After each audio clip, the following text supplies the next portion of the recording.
Haleluya. Yesu ashimwe bene data, mwaramutse. Uyu ni umunsi wacu wa gatatu wo gufata umutsima, igaburo ry'ijambo ry'Imana ryo kudukomereza amaboko, kutwongera intege mu bugingo. Ndi mwene so Evangeliste Ernest ugusuhuza. Muri iki gitondo tugiye kuzinduka twiga ijambo ry'Imana ryo kwiragiza Uwiteka Imana akaturinda cyangwa se akaturwanyiriza imigambi y'incakura. Turasoma ijambo ry'Imana mu gitabo cya Yobu ibice 5. Turahera ku murongo wa 10 tugeze ku wa 12. Yobu ibice 5 umurongo wa 10 kugeza ku wa 12. Dusome mu izina rya Yesu. Umurongo wa 10. Niyo ivubira isi imvura, igasandaza amazi mu mirima, niyo ishyira hejuru aboroheje, haleluya, n'ababoroga ibashyira mu mahoro. Yica imigambi y'incakura kugira ngo amaboko yazo adasohoza imirimo yazo. Umurongo wa 12 turawusubiramo. Yica imigambi y'incakura kugira ngo amaboko yazo adasohoza imirimo yazo. Mwakire neza ijambo ry'Imana.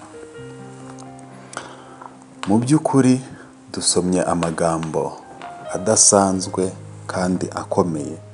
Ndagira ngo nkubwire ko iyo umuntu afashe ubuzima bwe, agafata imibereho ye, imishinga ye, ubwenge bwe, ibitekerezo bye, akabiragiza Uwiteka, Imana ijya ibitubura igakuramwo ikintu kizima ahari ubusa.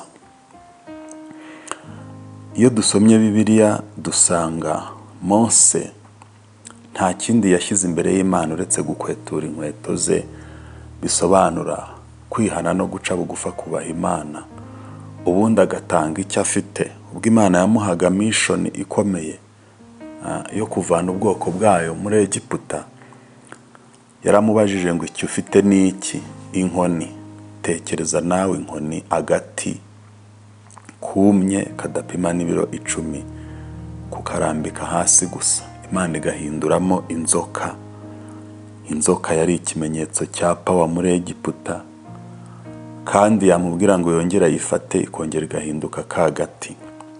Mwene data, muri iki gitondo Uwiteka nta gusaba kuzana amazu udafite cyangwa unafite, amafaranga, imyambaro n'ibindi. Uwiteka ntacyo akennye.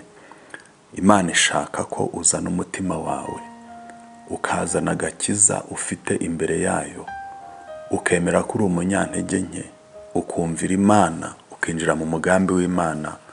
Uwiteka yiteguye gutubura icyo ufite. Dusomye amagambo avuga ngo Imana yica imigambi y'incakura. Ndagira ngo tuganire kuri aya magambo.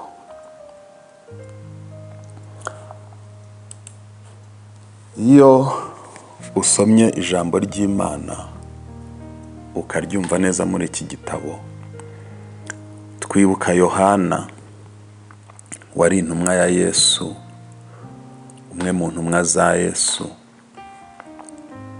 wakoreye Imana umurimo akavuga ubutumwa. Yigeze nawe ahura n'ikibazo nk'iki cy'imigambi y'incakura. Abadayimoni, ingabo za Satani, zijya zigira igihe cyo gukorera umugambi abantu b'Imana. Umugambi zikawuzuza, umugambi wo guhitana abantu b'Imana, umugambi wo guhitana abantu. Yohana yakoze umurimo, abantu baricara bamwigira umugambi kandi barawuzuza. Bafata umugambi wo kuzamutwika agashya, bakamuteka nk'uko amandazi atekwa, nk'uko ifiriti itekwa, ngo bacanira amavuta arabira. Umugambi w'incakura wo gutwikisha Yohana amavuta wari wuzuye.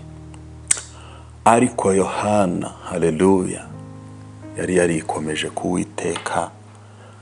Yohana yari yarakiranukiye Imana, yari yemeje guha ubuzima bwe Imana, Imana ikajya ibutubura.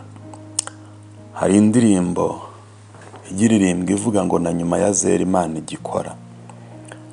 Imana igitubura umugambi wayo wo kuturinda, ukanetraliza cyangwa ukaburizamo imigambi y'incakura.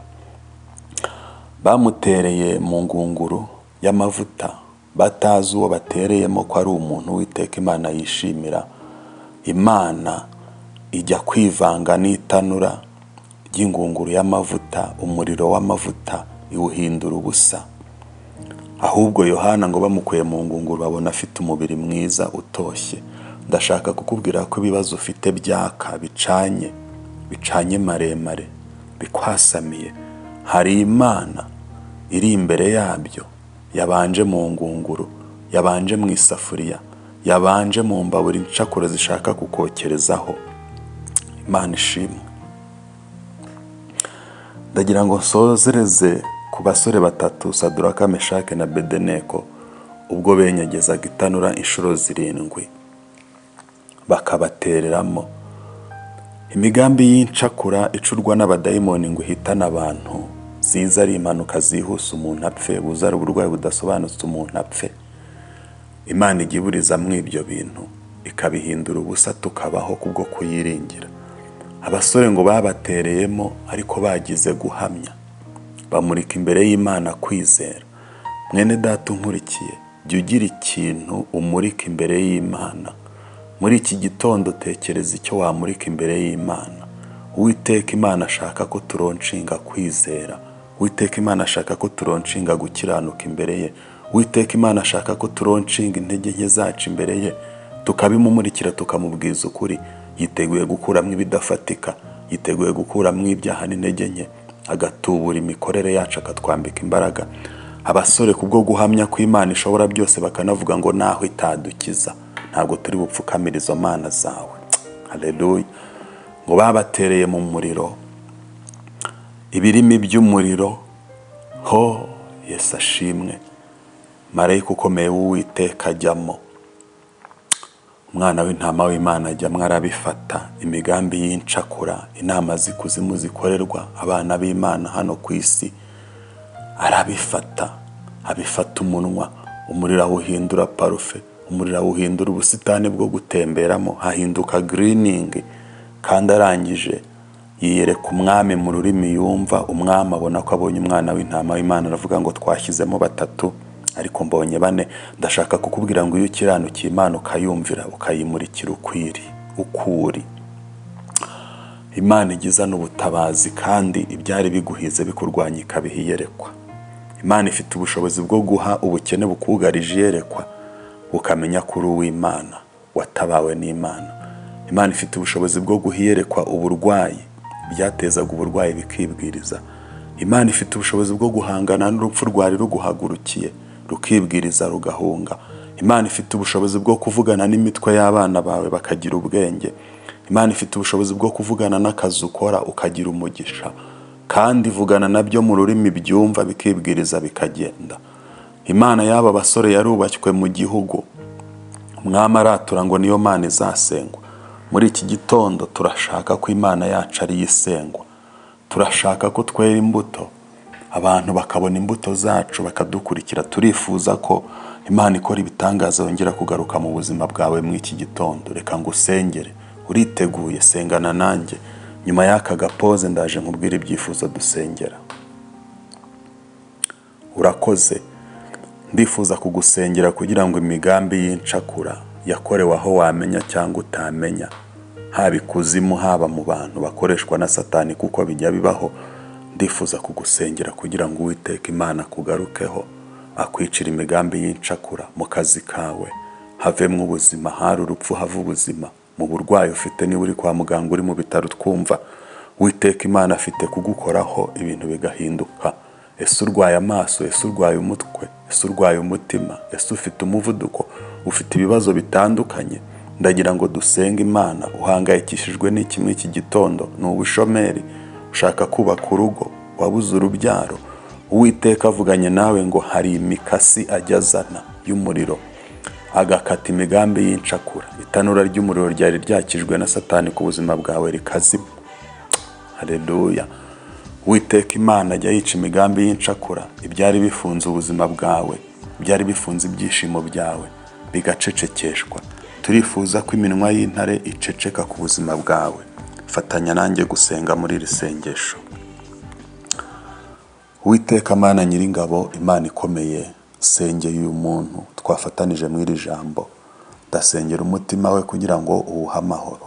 Ndasengera ubuzima bwe kugira ngo uwutabare. Ndasengera icyifuzo agize muri iki gitondo akimara kumvira ijambo kugira ngo uze kumukomeza, kuko ni wowe uha intege abananiwe, utibashije umwongereramo imbaraga. Uri Imana irema n'ibitariho bikabaho. Dusengeye muri rema y'ijambo ryawe, kuraho imigambi y'incakura kuri mwene data, kuraho imigambi y'incakura ku bugingo bwe, ku buzima bwe, ahubwo ureme ahari hacaniriwe amavuta yo kumutwika uharemo ubuzima, ahari hari ukwiheba uhuzuza imbaraga. Ndagushimiye ko ukoze ikintu kidasanzwe kubera iri jambo. Ndabona urimo utanga amahoro mu mutima, ndabona urimo utanga ubuzima aho bwari bubuze, ndabona urimo ugenda ubabarira ibyaha. Ndumva Mwuka Wera arimo aganiriza abantu bawe. Ndagushimiye kuremya ubuzima, ndagushimiye kuremya amahoro. Icyubahiro ni icyawe none n'iteka ryose. Yesu urakoze, amen. Imana ibahe umugisha.